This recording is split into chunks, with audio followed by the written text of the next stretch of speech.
Katya's Wooing by Gerald Cumberland. It was in May, 1912, that Katya Kontarumpa met cosmopolitan Guy Fallon, and decided to make him fall in love with her. She was staying at the Olympus Hotel, in Salonika, with her mother, and Fallon had a suite of rooms on the ground floor. He was tall, dark, and vivid. Moreover, he was young. Best of all, he was fabulously wealthy. "A week next Thursday," said Katya one afternoon to her mother, as they sat on the shaded balcony on the first floor, "Guy Fallon will propose to me. It will take place in the evening in one of those boats." She nodded towards a flotilla of little rowing boats that stirred lazily to the rhythm of the lazy waves. "Yes?" inquired her mother, who sat in a low chair looking benevolently at the world that God had made specially for her. "And though I shall be a little timid at first," continued Katya, "I shall say yes as soon as he has kissed me passionately on the mouth. But not until. I think he would kiss rather well, don't you?" "I think he would be thorough, dear. But we mustn't talk like this. I never used even to think like it till you came home from Brussels. Would you like Guy for a son-in-law, Mama?" As a matter of fact, Mrs. Kontarumpa was fascinated by Fallon almost as much as her daughter was, and it was with a wholly sensuous feeling that she closed her lids and said, "Yes, dear, I should, very much.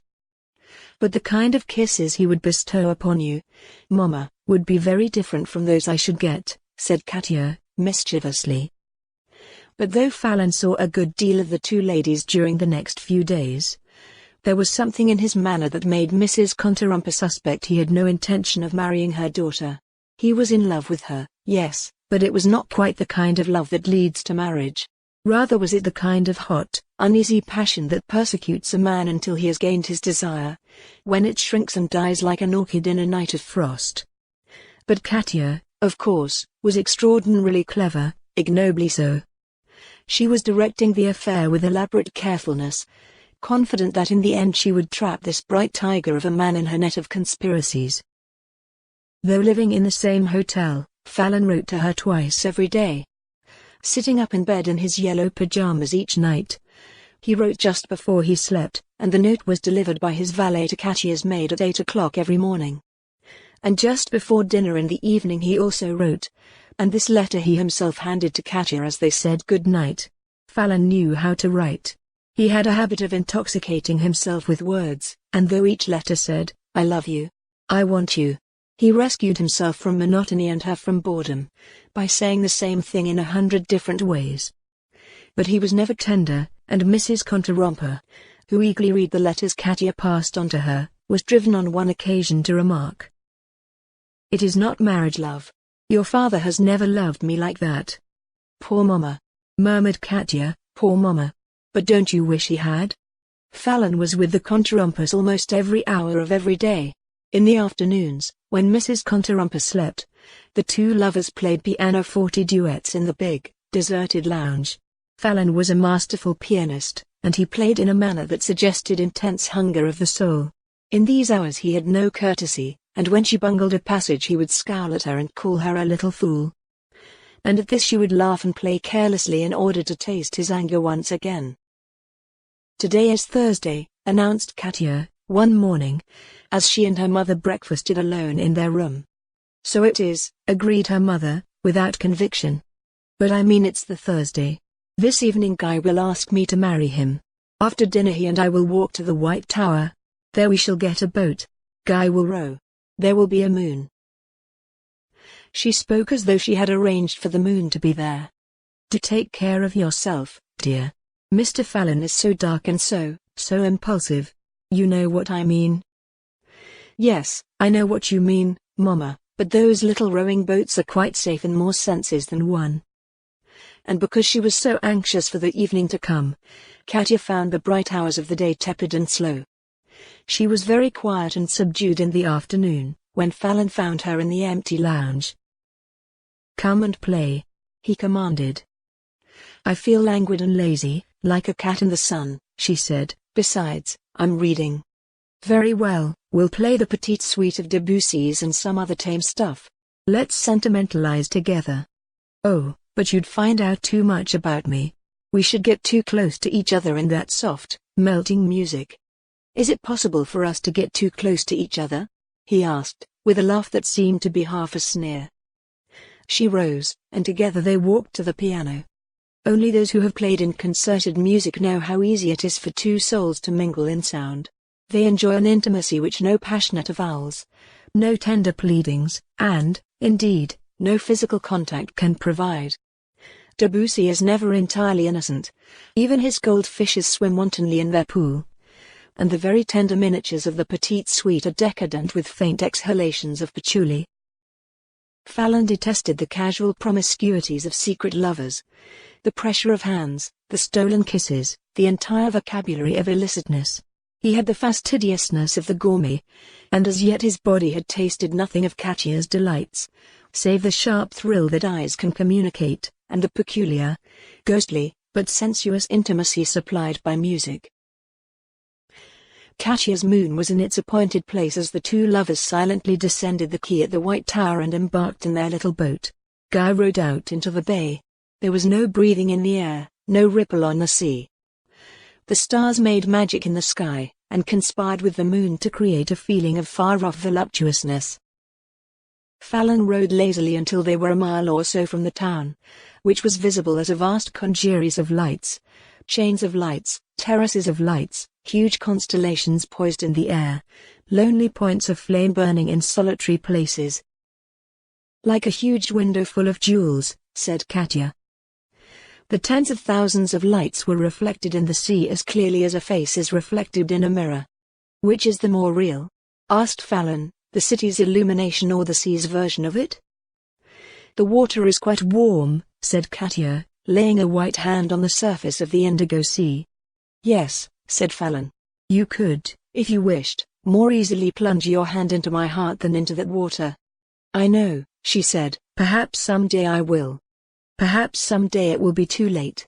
I cannot go on loving you like this, desperately, forever. Love can be broken by its own strength." "You must not threaten me," she said.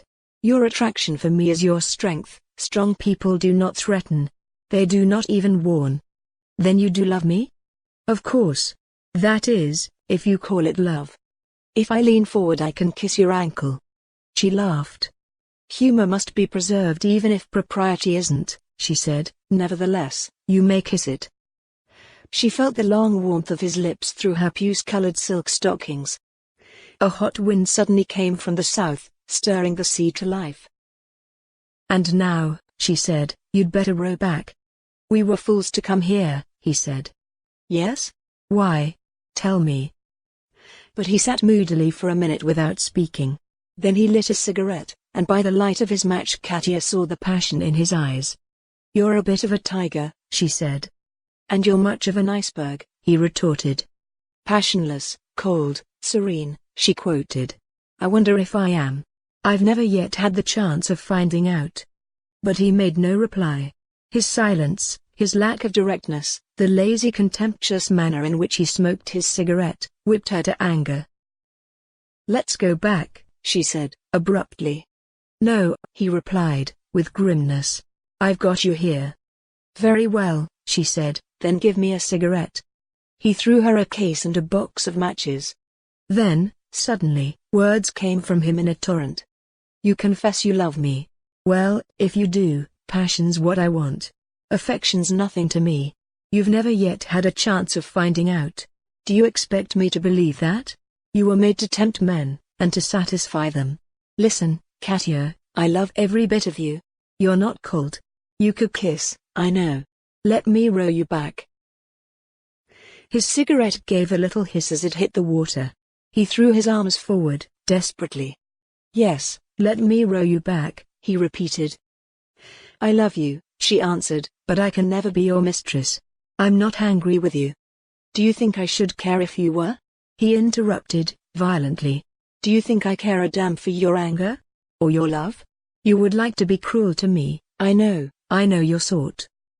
But I can wash you from my mind as easily as the sea has put out my cigarette."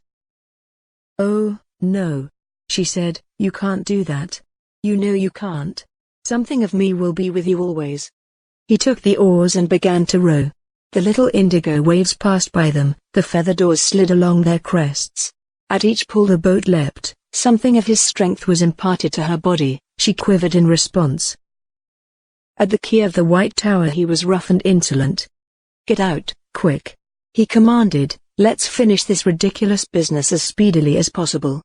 She turned upon him with an amused smile. "You have the most dreadful manners of any man I have ever met," she said, with a little laugh. "When you are in a temper, you are about 12 years old." He called a gharry, waited until she had stepped into it, and then strode away.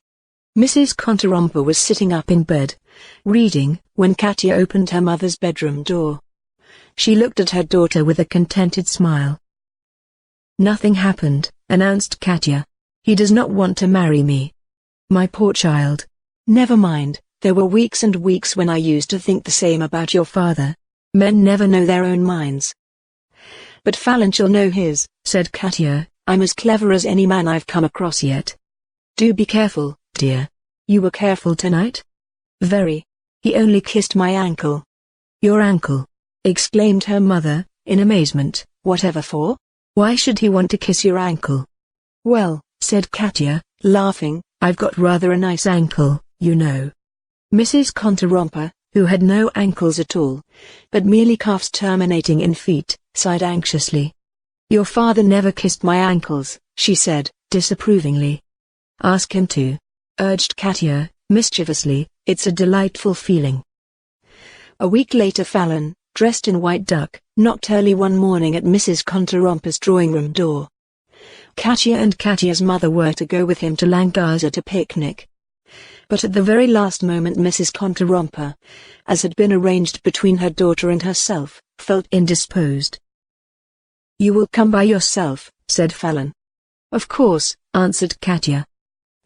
The chauffeur was discreet and unobservant. He was paid a very large salary for not seeing things. Their car was fitted with a lace awning, but the air was so hot and dry that before they were well over the deserted Lembert plain they were inordinately thirsty. So Fallon stopped the car and opened a half bottle of champagne. "I didn't bring champagne just because it's expensive," he explained, "but because I know you like it. Look, the ice is half melted already." "It will be cooler by the lake," said Katya. "There may even be a little breeze." "I never drink champagne on a hot day," she added, without longing to have a bath in it. "It would tingle so deliciously, like electricity." "Sensualist. I've often noticed you love the sensations you've never experienced. The worst of it is, there are so few of them left." But Fallon was not interested, and he threw the empty bottle on the roadside with a gesture of boredom. "Drive on," he ordered the chauffeur. When a mile from Langaza Lake, the car was drawn up by the side of the deserted road, and their chauffeur spread out their lunch under the shade of a little grove of poplars. In silence they ate and drank. The sun-baked plain sent waves of visible heat into the sky. No birds sang. The bronze sound of a sheep bell came from afar. "Life passes," said Katya, at length, "and we grow older." "True," answered he, mockingly. "It is only the grass that never withers. It was here 10,000 years ago, and it is here today. But you and I, how quickly age will come to us," she said. "How foolish, then, to waste our youth," he urged. "Sometimes I feel angry at those days which slip by empty of ecstasy. Waste. It's all waste. Waste of days, of months, of years. Just because we refuse to take what life offers us. We do not live forever, and the things that taste sweet today will in a few years be but bitterness and ashes." He allowed his wine glass to slip from his lax fingers onto the grass. "Let us walk," he said, "I'm restless." So they rose and walked slowly towards the lake. "What is that parcel you are carrying?" he asked, when they were near the lake's border. "Oh, I thought perhaps I'd do some sketching when we got to the lake. We can sit down, and you may smoke while I work." "No, thanks, I can easily carry it myself." They walked on in silence. Then, "You were talking about waste," she said. "Was I?" "Yes. But it's a dreary subject." "I was lecturing you, really, you know, for you're wasting my life as well as your own. You're destroying these days. It's just a week since you told me you loved me." Yes, but I said if you call it love. To you love is one thing, to me, another. Why? What do you imagine is my idea of love? Just appetite, the satisfaction of an appetite. And your idea? Service. He laughed on a high note of contempt. You deceive yourself, he said. Do you think I don't know you? Do you think I live with my eyes shut? If you were to confess that your idea of love is a means of obtaining security against life, I'd believe you. In other words, you like me in my brutal moods, don't you? If I asked you to marry me, you would serve me for what I would give you in return. Is that what you mean by service? You believe, then, I would accept your invitation if you asked me to marry you? Most assuredly. Let's finish this subtle, month-old fight of ours, and speak in plain words. But we understand each other so well without plain words, she protested. Do we? I wonder. Tell me, then, why don't I ask you to marry me? Because you don't love me. Your body merely aches for mine. You suffer, I know. Yes, I do, he acknowledged, but I can endure pain. Most men can't, that is why they are willing to incur the discomfort and long penance of marriage, anything rather than continue to suffer. Then why don't you go away? Why don't you leave me altogether? But he did not answer. Is it, she asked, because you still hope to win me without marriage? He turned upon her savagely. Temptress and taunter, he exclaimed. I know your sort. You love to feel your hideous power. You suck delight from my misery. He drew nearer to her and seized one of her wrists. I love you, he whispered, isn't that enough? They were in a little pathway among the rushes by the lake's side. Suddenly, she wrested herself away from him and, raising her right arm, threw the parcel she carried into the lake. It floated on the surface, and the gentle south wind moved it slowly across the water in the direction of Langaza village, a couple of miles away. She looked at him with a mocking smile. Let us go back, she said, for this is merely the waste of another day. Why have you thrown your sketching things away? He asked, stupidly. I haven't. The things I have thrown away were once yours. Then they became mine. They will belong to the person who finds them. The words came hysterically, and she trembled a little. What are they? He asked. Your letters to me. I have finished with you. This is the end. He began to laugh, but his laughter quickly died in his throat. You fool! He exclaimed, you spiteful little devil. My name is on each of those letters. He quivered with anger, and raised his fist as though to strike. I know, she said. That is one of the reasons why I threw them away. It is time your folly was known to others besides me. She looked upon him with malice, delighting in his anger. Then she laughed softly, taunting him. Can't you swim? She asked. See, it isn't very far off. But he strode away in the direction of the motorcar. She called after him, gently, lovingly. Guy. Guy. He stopped and turned, his face and attitude contemptuous. Running up to him, she threw her arms about his neck and, half sobbing, half laughing, stammered. Guy. Dear Guy. I was only fooling you. They were not your letters, not one of them. Your dearest letters I carry in my breast, next to my heart. He pressed his face hard against her neck. You little devil, you. Why do we torture each other like this? She clung to him desperately. Marry me. Marry me. She implored. Yes, I will, I'm damned if I won't. But, I warn you, look out. We shall both have a hell of a time. But there'll be a month or two of heaven first, she said. And, opening his shirt at the neck, she kissed him low down on his breast.